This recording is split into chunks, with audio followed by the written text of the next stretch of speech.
Welcome everyone to the Franciscan Hermitage here in Indianapolis on this important feast of Easter. I just want to point out in the second reading this message that has been repeated over and over and over again.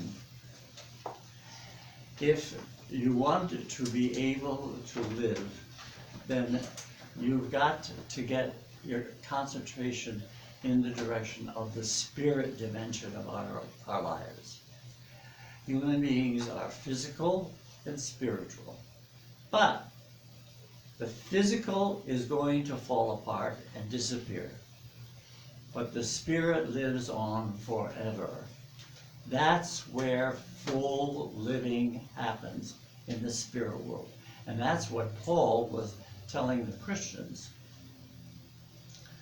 Now, of course, in the scriptures it says that Jesus rose from the dead. He came into a completely spiritual dimension.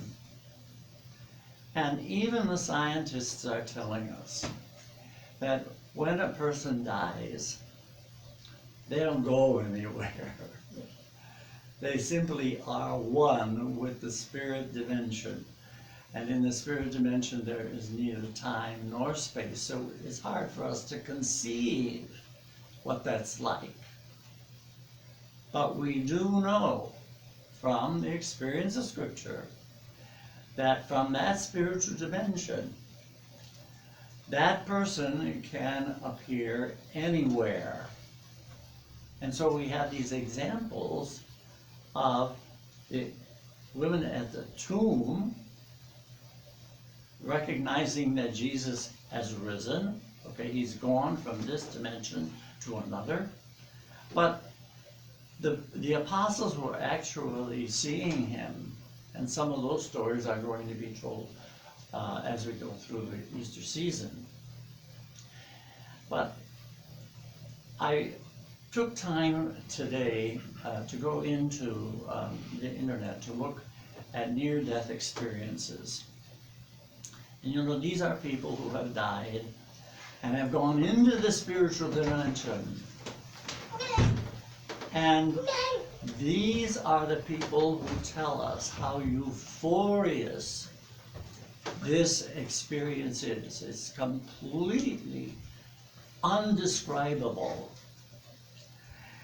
And one of the stories was by a doctor, Dr. Mark McDonough, and he was in a fire in his home trying to save the members of his family, and he himself had most of his body burnt.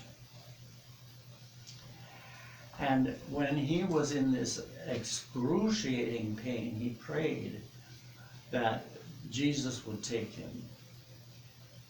And so he was transferred to this new dimension. And he said it was absolutely wonderful. He said he did not want to come back. Well, he was told that he had a job to do here on the planet. And as he went through his recovery, his perception of suffering had completely changed. And he knew that all of this was in God's perfect plan, and we don't have to worry about anything. Well, what actually happened is, after this experience and the operations that he had to have on his body, he was led to become a doctor who specializes in these kinds of trauma and having to rebuild a person's body from tragedies like fire. But His thought process is so completely different as a doctor.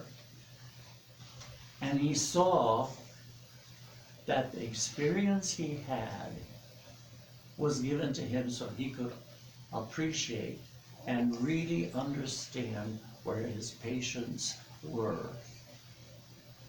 And so he has an absolutely magnificent practice in this specific area.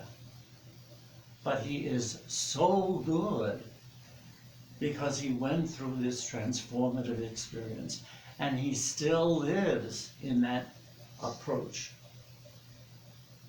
He is helping his patients to understand God's plan is perfect. You don't have to worry about anything. And when you get that kind of perception, then you're going to be able to understand how you can live in perfect peace all the time, no matter what's going on in your life. My dear friends, this is what this feast is all about. It's to remind us that the most important part of our lives is the spiritual dimension, and we can start moving and changing and becoming more spiritual and consciously become aware of the divine presence within us and know that absolutely everything in God's plan is perfect. We can already here in this dimension begin to experience what the true death experience is going to be like. This is what we need. One of the stories that I read this morning was another person, and she said what she learned was that with all the trauma that is going on in our world at this time, that it all has direction in God's perfect plan, moving us to world peace. My dear friends, we need to celebrate the awareness of the spiritual dimension in our person. And the way you do that is to get into meditation. And so I beg you again, see what you can do about putting meditation into your life every day. That's where you're going to come in touch with the spiritual dimension, and where your thought process will move you into a totally different awareness of reality. I hope you have a wonderful day and a wonderful week, and God bless you all.